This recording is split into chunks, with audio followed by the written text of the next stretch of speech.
Saya ingin berkongsi satu cerita yang agak seram yang berlaku pada diri saya sendiri. Kisah ini berlaku pada tahun 2011. Saya tinggal bersama 3 orang sahabat. Pada satu malam, seorang teman serumah iaitu Amir balik ke rumah keluarganya dan seorang lagi Tarmizi bekerja sebagai pramugara dan berada di luar negara. Bilik saya merupakan bilik tidur utama dan saya tidur sebilik dengan seorang lagi sahabat yang bernama Amran. Unit kondominium saya mempunyai 3 bilik. Ketika saya sedang lena tidur, saya tiba-tiba terjaga kerana berasa meremang satu badan. Untuk pengetahuan semua, katil saya adalah katil sejenis queen bed yang dirapatkan pada dinding dan Amran tidur di sebelah dinding, manakala saya tidur di sebelah dan menghadap ke arah tingkap bilik. Jarak lantai 3 kaki antara katil dan tingkap. Rumah saya di tingkat 11. Ketika saya berasa meremang, saya terjaga dalam keadaan saya tertidur, berbantalkan lengan dan muka menghadap ke arah tingkap. Sedang saya rasa meremang, ketika itu saya terjaga dan membuka mata. Alangkah terkejutnya saya. Walaupun bilik saya gelap, tapi cahaya bulan menerangi kegelapan bilik. Saya dapat melihat sebujur tubuh yang tingginya paras ketinggian tingkap bilik saya, yang seakan-akan makhluk berbungkus iaitu pocong.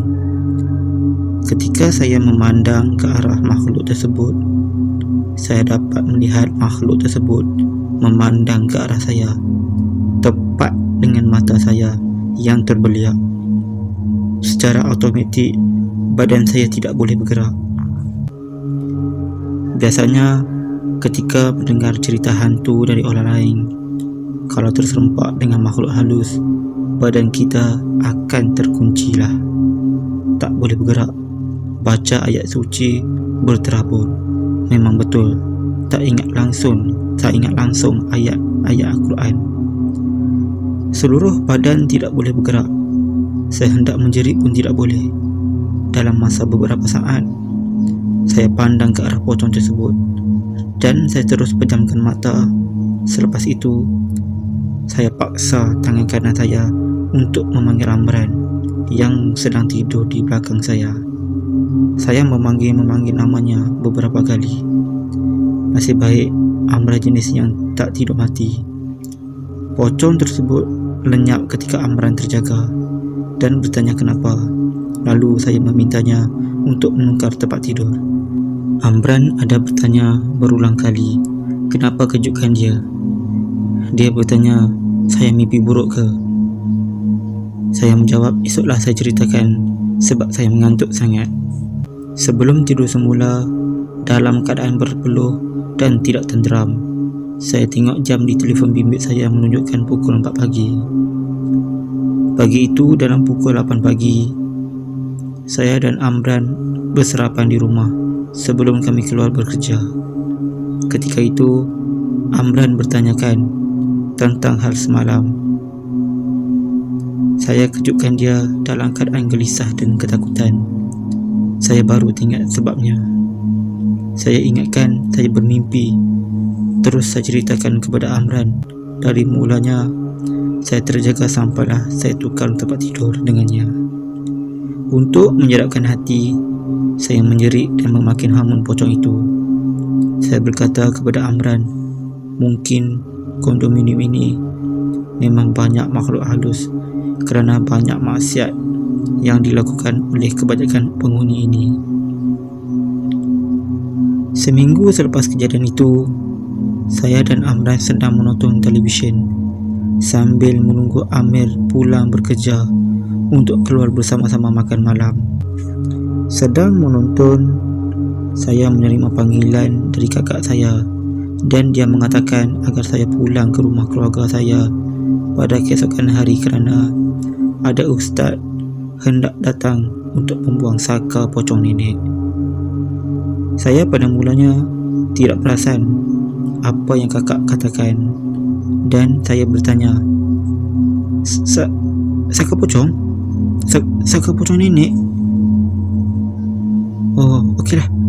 Kalau aku free, aku balik. Selepas saya letakkan telefon, Amran terus bertanya, siapa yang menelefon?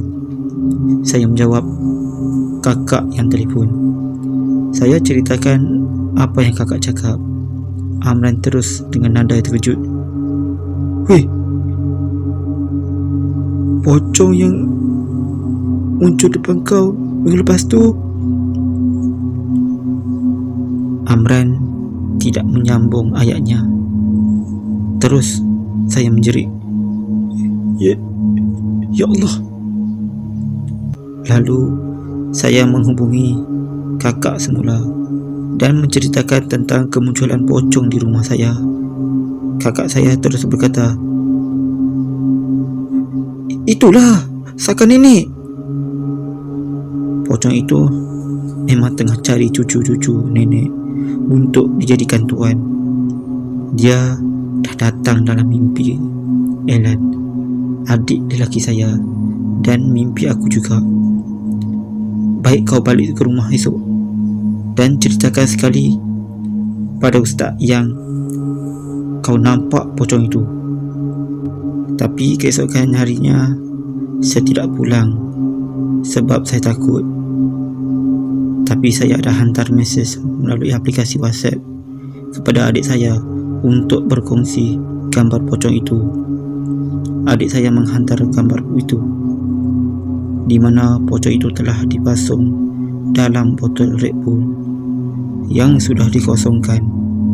Gambarnya masih ada pada saya namun tidak akan dikongsi atas sebab-sebab peribadi. Itu sajalah pengalaman seram saya. Terima kasih dan selamat malam.